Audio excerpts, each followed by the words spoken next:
आपका स्वागत है। मैं हूं आपके साथ अतुल प्रताप सिंह। गोवा के नाइट क्लब में लगी भीषण आग ने 25 जिंदगियां खत्म कर दी। मस्ती का अड्डा कुछ ही मिनटों में श्मशान में बदल गया।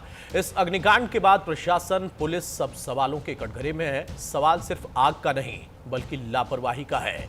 अवैध संचालन सिस्टम की नाकामी के साथ गोवा सरकार पर ही सवाल है। इतना कुछ होने के बाद कैसे लूथरा ब्रदर्स बड़ी आसानी से भाग गए? कैसे बिना लाइसेंस क्लब को चलाने की मंजूरी मिली हुई थी? इस अग्निकांड को हत्याकांड क्यों ना कहा जाए? क्या अब एक्शन लेने से 25 जिंदगियां वापस आ जाएंगी? सवाल और सवालों का फिलहाल अभी तक कोई जवाब नहीं है।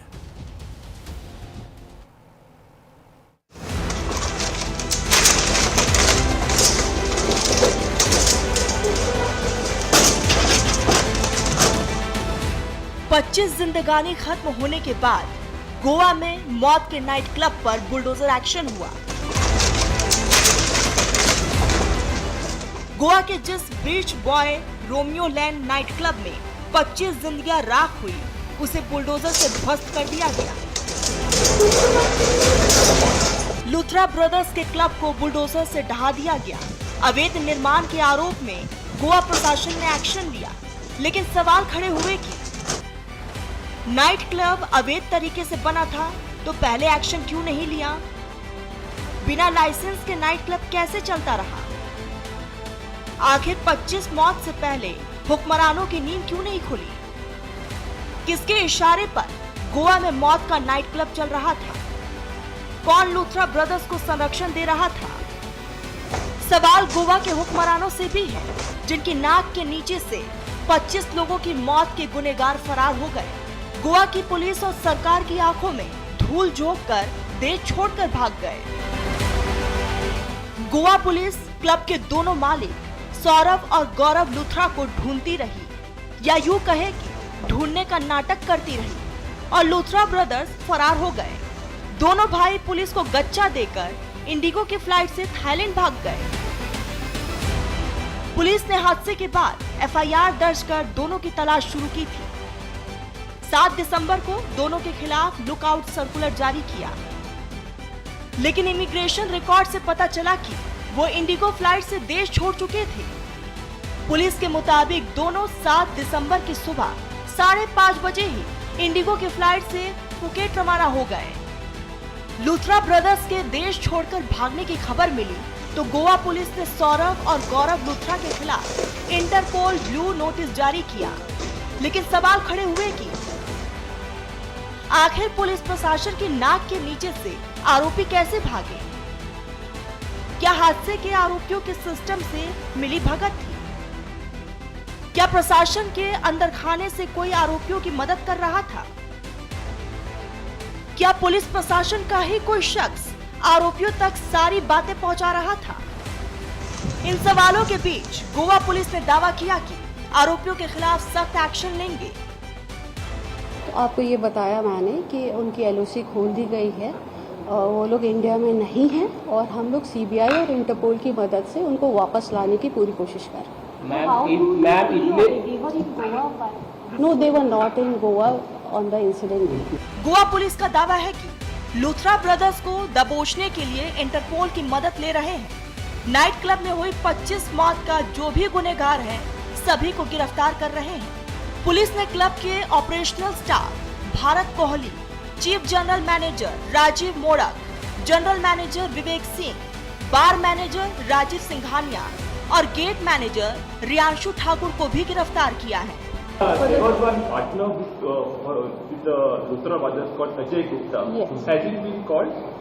He is one of our accused. We are after him, and we've opened his LOC also. We've issued warrants against all 3 of them.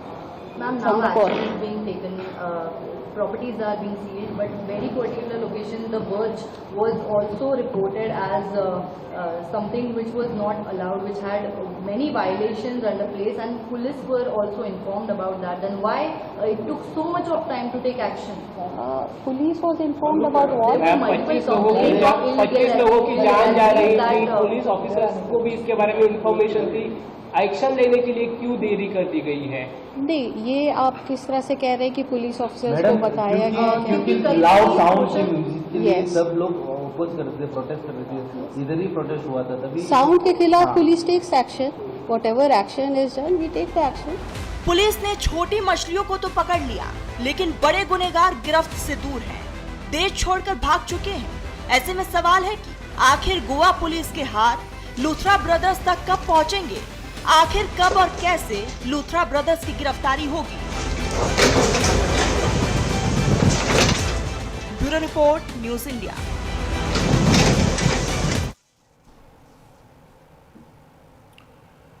तो गोवा अग्निकांड में दिल्ली के एक ही परिवार के 4 लोगों की मौत हुई। पीड़ित परिवार से न्यूज़ इंडिया ने उनके दर्द को जानने की कोशिश की। सुनिए। गोवा नाइट क्लब अग्निकांड की आग, उसकी चपेट में दिल्ली का भी एक परिवार आ गया और उस परिवार में एक नहीं, 2 नहीं, बल्कि 4 ऐसी जिंदगियां चली गई जो पूरे परिवार को मजबूत तरीके से चला रहे थे। अब हमारे बीच में वो 4 परिवार, वो 4 लोग नहीं रहे हैं। अगर रह गई है तो उनकी यादें और उनका दर्द। तो इस पूरे प्रकरण को लेकर हम पहुंचे हैं दिल्ली के शहादतपुर, एक गांव है, और इस गांव में ये पूरा परिवार उसी दर्द का शिकार हुआ है जो गोवा में शनिवार की रात को हुआ था। तो क्या हुआ था ये पूरा मामला, किस तरह से तैयारी की गई थी और कैसे आपका वहां पर जाने का, इनका बच्चों का प्लान बना? मेरे बच्चों का प्लान, उनकी शादी का सालगिरह थी, वो कह रहे हैं हम इस साल वहीं पर मनाएंगे। विशेष दिन 3 तारीख को मेरी बात हुई। उसके बाद भी मैंने, मेरी ये बहू 3 तारीख को चले गई थी वहाँ, नातिनी भी और वो बहू भी। अब मेरे को ये पता नहीं क्या हुआ, पर मेरे को कुछ पता ही नहीं चल रहा। कितने लोगों ने तैयारी की थी जाने की, कितने लोग वहाँ पहुँचे थे?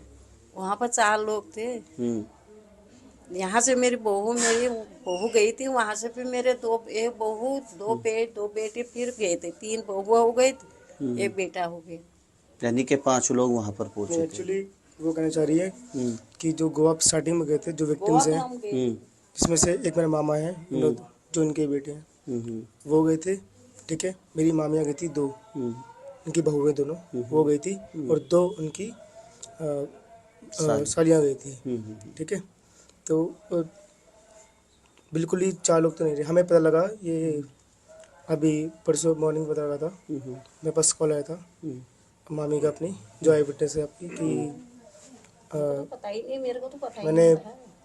ऐसा हुआ है वहाँ पे, ब्लास्ट हुआ है, जिसमें से मैंने 2 बॉडीज़ को आइडेंटिफाई कर लिया है जो उनकी बहनों की थी, बट अभी 2 बॉडीज़ मिसिंग है। तो अब अकेली थी वहाँ पे वो। अब मैंने सब कुछ मैंने अपना भी कर रही थी वो खुद इमोशनली बहुत ट्रॉमेटाइज थी इस चीज़ से, बट स्टिल वो मैनेज कर रही थी कैसे करके। उन्होंने फ़ोन किया, उन्होंने बताया। तो हमने अर्लीस्ट फ्लाइट पकड़ के, पहले हम 5 लोग थे, मैं, मेरे मामा जितने भी हैं वो सब, हम 5 लोग गए वहाँ पे, इंक्लूडिंग मेरी मामी एक और।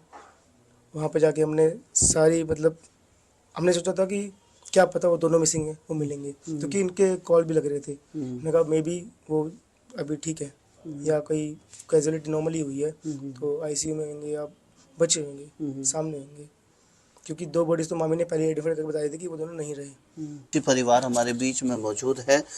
माता जी से जानेंगे, मैम क्या नाम है आपका? तो आपके जो मृतक, आप उनकी क्या लगती है?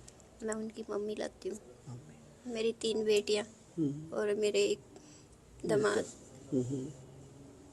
चल के वहाँ सब खत्म हो गया वहाँ जाके। कैसे आप लोगों को पता लगा ये सब कुछ? ये सवेरे फोन आया था मेरी बेटी का, उसने बोला मम्मा 2 तो खत्म हो चुके हैं, दोनों का पता नहीं लग रहा। अच्छा, 2 लोग मिसिंग थे। हाँ, फिर यहाँ से कुछ लोग पहुँचे दिल्ली से। फिर बाद में यहाँ से कुछ लोग गए, तब पता करके, तब वो भी नहीं मिले हमको। मेरे दामाद, मेरी बड़ी बेटी नहीं मिले, सब खत्म। तो ये दर्द तो बहुत ही गहरा है, पूरे परिवार के अंदर सन्नाटा और मातम पसरा हुआ है। इस दर्द को बांटा भी नहीं जा सकता, क्योंकि हमारी भी आंखों में इनके दर्द को देखकर आंसू आ रहे हैं। जिस तरीके का मातम इस घर पर पसर रहा है। कुछ लोग और भी मौजूद हैं। सर, आपका क्या नाम है? बालकिशन जोशी। बालकिशन जोशी। आप मृतक के क्या लगते हैं? मृतक का पापा हूँ मैं तो। पापा है। हाँ। तो कैसे जानकारी मिल पाई आपको, किस तरीके से? यही कि बिटिया ने वहीं से फोन कराया था, फोन किया यहाँ ऐसा ऐसा हो गया, इसलिए हमको बहुत हम तो उसी टाइम पर पागल हो गए थे, सुनते ही पागल हो गए थे। घर में अब कौन है उनके बाद इस घर को चलाने के लिए? हमारे घर में चलाने के लिए कोई नहीं है, एक बेटी थी वो भी चल रही है, अब कौन चलाएगा घर को? और आपका क्या नाम? मेरा नवीन है सर, मैं कमला का पति हूँ। कमला जो मेरी वाइफ उसमें है, जो बिल्कुल ही जिनकी बॉडी मेरे को देखने को भी नहीं मिली। आप देख भी नहीं पाए? देख कहाँ पाए, सब पूरी जली हुई है। अच्छा। हम तो खुद सुबह हम सारे गोवा के सबसे आइडेंटिफाइड मैं नहीं गया, और वहाँ बिल्कुल कोई किसी का कोई वो नहीं कर रहा है। वहाँ के सरकार ने कोई सी ने हमदर्दी नहीं करी, सब घसीटा कर रहे थे। हम ये नहीं कहेंगे कि हमारा वहाँ पे जितने भी मरे बेचारे, तो उनको तो कम से कम करो। आइडेंटिफाई कोई हो ही नहीं रहा है अभी तक, किसी का कुछ नहीं। अब ये तो एक कागजी वो चल रही है कि हाँ भाई इतने मरे हैं। हमें भी एग्जैक्ट का पूरा है कि जो मेरी बहू है जो बच के आई है, वो बता रही थी कम से कम 150 से 200 हैं। तो अगर 150 से 200 हैं तो सोचो, अगर उसमें से 50 भी निकल गए, 100 भी निकल गए, तो 100 तो बचे होंगे। त्रासदी बड़ी है। तो ये चीजें हैं, पॉलिटिक्स बहुत है, पॉलिटिक्स चल रही है इन गेमों में। लेकिन ये जो जिसने का ये था क्लब अनऑथराइज था, हमें तो वहां जाके पता लगा कि 1 साल से बैन है। अच्छा। और उसमें लीक कर भी चल रही है, वो भी चल रही है। भाई अंदर सारे उल्टे काम हो रहे हैं, तो किसके द्वारा? ये सब रिश्वत के द्वारा।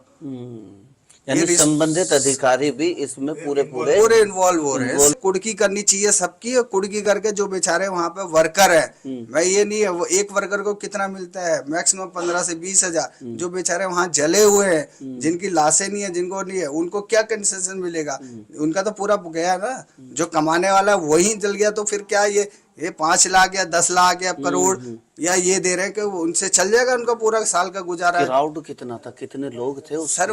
कम से कम 150 से 200 बता रही है। मेरी जो बहू है जो बिल्कुल सही सलामत मेन है, वहां से आई है, वही ये बता रही है। हाँ, उसके कोई सपोर्टिंग नहीं किया वहाँ की गवर्नमेंट ने, सबने मजाक बना रखा है। बात अगर गोवा सरकार की करे तो गोवा के अंदर इस तरह के नाइट क्लबों का चलना, जिसमें अवैध तरीके से उनको चलाना, ये कहीं ना कहीं सस्पेक्टेड है। और साथ ही साथ जो संबंधित अधिकारी हैं उनको भी दोषी माना जा रहा है।